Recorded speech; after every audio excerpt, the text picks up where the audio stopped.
오늘 성경 말씀은 역대하 33장 1절에서 13절입니다. 우리는 지금 누리는 영광에 안주해서는 안 됩니다. 직장 생활을 하든지 연구를 하든지 공부를 하든지 사업을 하든지 또 신앙생활을 하는 것도 그렇고 지금 잘 된다고 거기에 만족해서는 안 됩니다. 즉 현실에 안주해서는 안 됩니다. 이것은 옛날도 마찬가지입니다.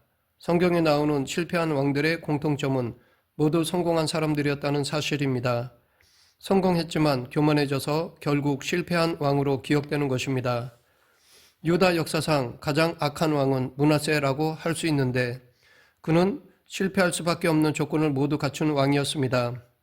이 므낫세를 통해 지금 우리들에게 필요한 교훈을 알아보겠습니다. 열왕기하 23장 26절 그러나 여호와께서 유다를 향하여 내리신 그 크게 타오르는 진노를 돌이키지 아니하셨으니 이는 므낫세가 여호와를 경노하게 한 그 모든 경노 때문이라. 므낫세가 얼마나 악한 사람이었으면 하나님이 그 므낫세 때문에 경노하셔서 남유다를 멸망시키기로 작정하셨다고 하십니다. 그런데 놀랍게도 이 말씀은 므낫세 때 주어진 것이 아닙니다.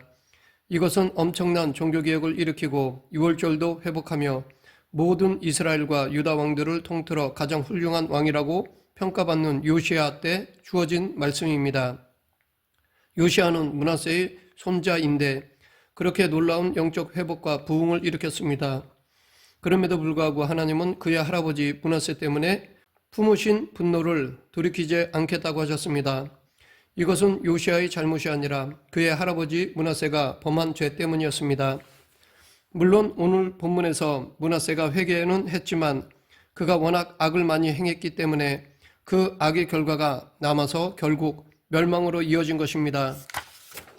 오늘 본문 1절 므낫세가 왕위에 오를 때에 나이가 12세라 예루살렘에서 55년 동안 다스리며 므낫세는 히스기야 왕의 아들입니다. 히스기야가 중병에 걸려 죽게 되었을 때 기도하며 15년의 생명을 연장받았는데 므낫세가 왕이 될 때 12세였으니까 히스기야가 생명 연장받은 다음 3년 뒤에 태어났다는 것을 알 수 있습니다. 당시 히스기야는 죽었다가 살아났으니 그는 하나님의 은혜로 가득하여 영적으로 충만한 상태였을 것입니다. 그러한 아버지에게서 므낫세가 태어난 것입니다.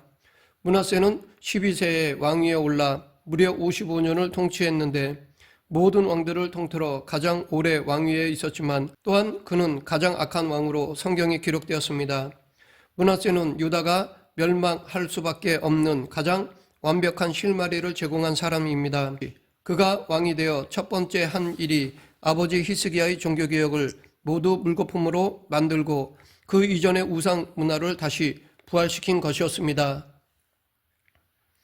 그뿐 아니라 므낫세는 북이스라엘의 아합과 이세벨이 섬기던 바알신과 아세라 목상 그리고 이스라엘 백성들의 1월 성신까지 도입하여 섬겼습니다. 더 놀라운 것은 하나님이 금하신 인신 제사를 행했으며 왕자인 자기 아들을 우상에게 희생제물로 바치기까지 하였습니다. 또한 점술과 사술, 무당과 박수를 의지하는 무속신앙이 유다에 뿌리 내리도록 앞장서서 모범을 보였습니다. 그뿐 아니라 므낫세는 정치적으로도 아주 강팍하고 악한 왕이었습니다. 죄 없는 사람들을 수없이 죽여서 그들의 피가 예루살렘에 가득하게 할 정도였습니다. 열왕기하 21장 16절 므낫세가 유다에게 범죄하게 하여 여호와께서 보시기에 악을 행한 것 외에도 또 무죄한 자의 피를 심히 많이 흘려 예루살렘 이 끝에서 저 끝까지 가득하게 하였더라.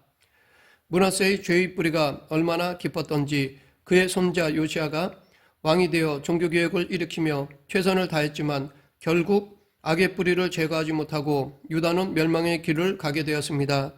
열왕기하 21장 11절 유다 왕 므낫세가 이 가증한 일과 악을 행함이 그 전에 있던 아모리 사람들의 행위보다 더욱 심하였고 또 그들의 우상으로 유다를 범죄하게 하였도다.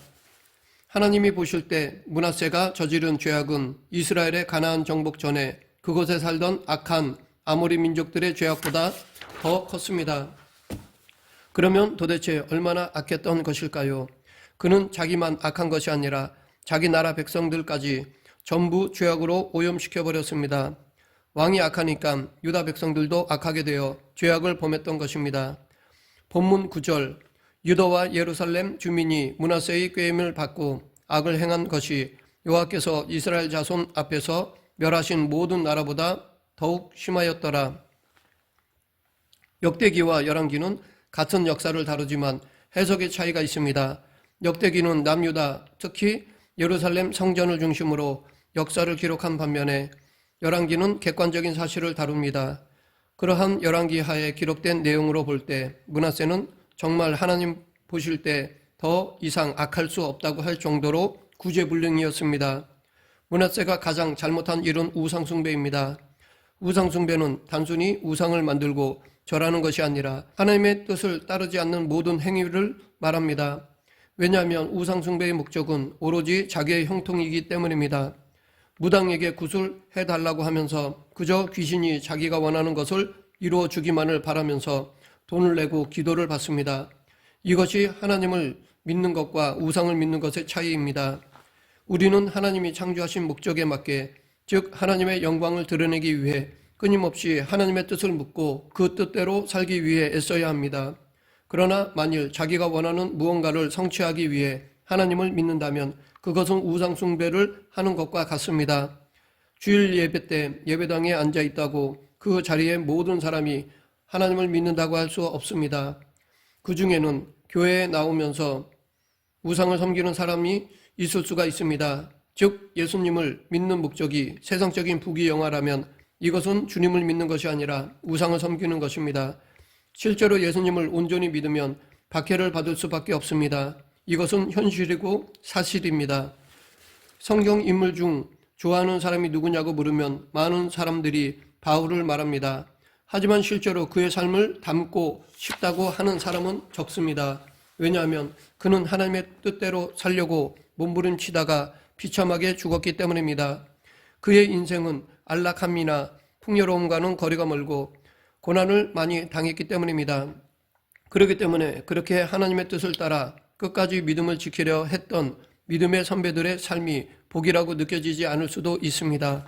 그런 점에서 우리는 어쩌면 하나님의 뜻이 아니라 자기의 뜻을 끊임없이 구하는 것은 아닌가 생각됩니다. 내 삶의 진짜 왕은 누구입니까? 나는 실제로 누구의 뜻을 이루기 위해 살아가고 있습니까? 우리는 북이스라엘과 남유다의 왕들을 보면서 신앙의 본질을 찾아야 합니다. 우리 신앙이 본질에서 혹시 변질된 것은 아닌지, 주님으로부터 많이 멀어진 것은 아닌지 점검하며 돌아봐야 합니다. 하나님을 믿고 따른다는 것은 하나님의 말씀대로 살아간다는 뜻입니다. 다윗이 그랬던 것처럼, 바울이 그랬던 것처럼 끝까지 하나님의 말씀을 따라 순종하며 살아가는 것입니다. 그는 하나님의 말씀에 순종했던 사람이지만 고난을 당했습니다. 그 믿음을 지키기 위해 순교도 하였습니다. 하나님을 믿고 그 뜻을 따라가는 길에는 세상에서 말하는 복된 길도 있고 고난의 길도 있습니다. 이 복된 길에도 하나님의 뜻이 있고 고난의 길에도 하나님의 뜻이 있습니다. 예수 믿으면 잘 될 때도 있지만 항상 잘 되기만 하는 것은 아닙니다. 일이 잘 되면 예수님을 잘 믿는 것이고 일이 잘 안 되면 예수님을 잘못 믿는 것이 아닙니다. 오히려 그 반대의 경우가 많습니다. 예수님을 잘 믿어도 실패할 때가 있고 예수님을 잘 안 믿거나 믿음의 길을 떠나도 세상에서 아주 잘 될 때가 있습니다. 복의 길이든 고난의 길이든 우리는 끝까지 하나님의 뜻을 따라 가는 것이 중요합니다. 하나님의 뜻을 따르느냐 안 따르느냐가 중요한 것이지 세상에서 잘 되느냐 하는 것은 그 다음 문제입니다. 이것이 우리가 우상에 빠지지 않고 하나님의 사람으로서 사는 길입니다. 그리고 그것이 하나님께서 인정하시는 참된 성공의 길입니다. 그런데 우리가 우상의 유혹에 빠지는 주된 이유가 무엇입니까? 두려움 때문입니다. 므낫세가 우상을 숭배한 이유도 두려움 때문이었습니다. 북쪽으로 아시리아가, 동쪽으로 바벨론이, 그리고 남쪽으로는 애굽이라는 강대국들이 유다를 둘러싸고 있었습니다. 이런 상황을 보며 므낫세는 저들이 강한 이유는 그들이 믿는 신 때문이 아닐까라고 생각했을 것입니다. 당시 각 나라마다 신은 하나가 아니라 여럿이었습니다. 그래서 한 신만 믿는 것이 아니라 여러 신들을 믿으면 더 좋지 않을까라고 생각했는지도 모릅니다. 므낫세는 하나님을 안 믿는 것은 아니지만 다른 신들도 도입하여 그들도 믿어야겠다고 생각한 것입니다. 우리도 불확실한 미래에 대한 두려움이 있습니다. 이 두려움으로부터 나를 지킬 수 있는 것은 권력이나 돈이라고 확신합니다. 왜냐하면 이 권력이나 돈이 있으면 그나마 마음 놓고 안전하게 살 것이라고 생각하기 때문입니다. 또한 실제로도 이것이 사실인 것처럼 경험하기도 합니다. 그러나 하나님이 아니라 세상의 권력이나 돈을 따라가게 되면 결국 우상 숭배로 가게 되어 있습니다. 그러면 우리가 미래에 대한 두려움과 권력과 돈에 걸려 넘어지지 않을 방법이 무엇일까요? 본질적인 믿음으로 돌아가 하나님을 제대로 믿는 것입니다. 하나님의 주권과 섭리를 인정하고 하나님의 사랑을 확신하는 것입니다. 그리고 하나님의 눈으로 세상의 권력과 힘과 성공과 돈을 바라볼 때 우리는 그것들에 걸려 넘어지지 않을 수 있습니다. 그런데 므낫세는 주변 강대국들을 보며 그들이 가진 신과 권력과 힘이 자기에게는 없다고 생각했기에 두려움이 생겼습니다. 그래서 자기도 그것을 갖고 싶어 하였습니다. 그러나 그는 정작 봐야 할 것을 못 보고 있었습니다. 이전의 역사를 통해 남유다를 이끄신 하나님의 능력을 보지 못한 것입니다. 세상 권력이 우리를 집어삼킬 것처럼 무서워도 돈이 아무리 강한 것 같아도 하나님께서 인류의 역사를 주관하신다는 것을 잊어서는 안 되겠습니다. 세상의 것들이 아무리 강해 보여도 하나님이 손가락 하나만 까딱 하시면 그냥 무너집니다. 만약 므낫세가 정직한 사람들의 형통함과 하나님의 인도하심을 믿었다면 우상의 마음을 빼앗기지 않을 수 있었습니다.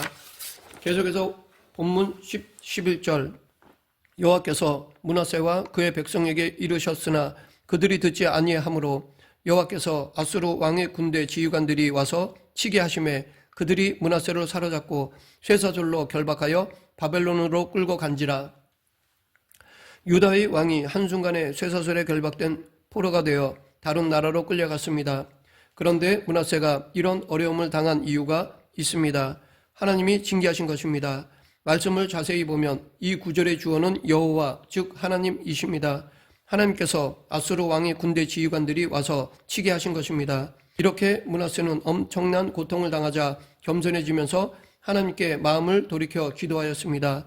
북이스라엘과 남유다 역사를 통틀어 가장 악한 왕인 므낫세가 하나님께 돌아온 것입니다. 그렇게 그가 하나님께로 돌아온 것은 환난을 당했기 때문입니다. 하나님의 심판이 없었다면 므낫세는 끝내 하나님께 돌아오지 않았을 것입니다. 역대기는 하나님의 징계를 사랑으로 해석합니다. 그러니까 므낫세가 당한 고통은 하나님이 므낫세를 포기하셨다는 표시가 아니라 그를 사랑하신다는 표시입니다. 하나님의 심판은 벌을 주고 괴롭게 하는 데에 목적이 있는 것이 아니라 마음을 돌이켜 회개하고 회복되게 하는 데에 목적이 있습니다. 회사에서도 자기 밑에 직원들을 혼내지 않는 경우가 있습니다. 그 이유는 둘 중 하나입니다. 하나는 잘해서 지적할 것이 없을 때입니다. 잘하니까 가만히 놓아둡니다. 다른 하나는 말해봐야 소용이 없을 때 포기해서 가만히 놓아둡니다. 그러하기에 만약 잘못했다고 야단치고 질책한다면 그것은 한편으로는 포기하지 않았다는 증거입니다. 포기하지 않았다는 증거가 곧 혼내는 것입니다. 포기하면 야단칠 필요가 없습니다. 야단치고 신경 쓴다는 것은 포기하지 않았다는 뜻입니다. 만약 하나님이 우리를 향해 매를 드셨다면 우리를 포기하지 않으셨다는 확실한 증거입니다. 하나님이 우리에게 화를 내셨다면 여전히 우리를 사랑하고 계시다는 증거입니다. 므낫세는 겸손한 마음으로 자기를 포기하지 않으신 하나님께 회개하며 간구하였습니다. 그러자 놀라운 일이 일어났습니다. 하나님께서 그의 기도를 들어주시고 그를 예루살렘으로 돌아오게 해주신 것입니다. 역대기에만 이 이야기가 나옵니다. 그가 정신을 차리고 회개하니까 하나님은 다시 그에게 왕의 자리를 돌려주셨습니다. 므낫세는 그제야 여호와만이 하나님이심을 깨달은 것입니다. 하나님께서 만지시면 누구나 변할 수 있습니다. 므낫세는 남유다 역사상 가장 악한 왕이었지만 하나님 관점에서 보면 그는 포기할 수 없는 사람이었고 사랑하는 아들이었습니다. 하나님의 관점에서 보면 그 누구도 포기할 수 없고 실패할 수 없는 자녀입니다. 하나님은 누구라도 얼마든지 바꿀 수 있으시기 때문입니다. 완전히 실패한 것 같았던 므낫세를 하나님은 인생의 끝에서 바꾸어 놓으셨습니다. 므낫세는 수치스럽게 쇠사슬에 묶여 바벨론으로 끌려간 포로로 전락했지만 하나님은 그를 구해 주셨습니다. 아담과 하와도 죄를 짓고 에덴 동산에서 쫓겨났지만 하나님께서 친히 짐승을 잡아 가죽옷을 입혀주심으로 그들의 부끄러운 모습을 가려주셨습니다. 징계하시면서도 끝까지 사랑을 베풀어 주셨습니다. 그러나 우리가 반드시 기억할 것이 있습니다. 그것은 므낫세가 그렇게 바뀌었지만 그 므낫세 때문에 남유다가 결국 망하게 되었다는 것입니다. 므낫세는 회개하고 돌아와 개혁하였지만 그가 그 전에 수많은 악을 행할 때 백성들은 거기에 완전히 심취되어 있었습니다. 그러했기에 백성들은 회개하지 않았던 것입니다. 그것이 쌓이고 쌓여서 결국 므낫세 때문에 남유다가 망했다고 기록된 것입니다. 그러므로 죄에 대해서는 최대한 빨리 돌아와야 하는 것입니다. 죄에 대한 회개는 빠를수록 좋습니다. 말씀을 맺겠습니다. 우리가 아무리 인생에서 성공했어도 끝까지 믿음을 지키지 못한다면 그것은 결국 실패입니다. 사회적으로 아무리 성공하고 높이 올라가도 믿음으로 살지 않는다면 그것은 실패입니다. 하나님을 정말로 하나님으로 바라볼 수 있을 때 우리는 성공한 인생이 됩니다. 오늘 우리 삶에 개입하셔서 우리 인생을 완전히 바꿔놓으실 하나님을 기대하며 하나님이 보시기에 참된 성공의 삶을 사는 우리 모두가 되길 간절히 축원합니다. 기도하겠습니다. 생사화복을 주관하시는 하나님 아버지, 하나님의 말씀에서 벗어난 잘못을 했을 때 빨리 제자리로 돌아가 하나님과의 관계를 끊지 않는 그리스도인이 되게 하여 주시옵소서. 예수님 이름으로 기도드립니다. 아멘.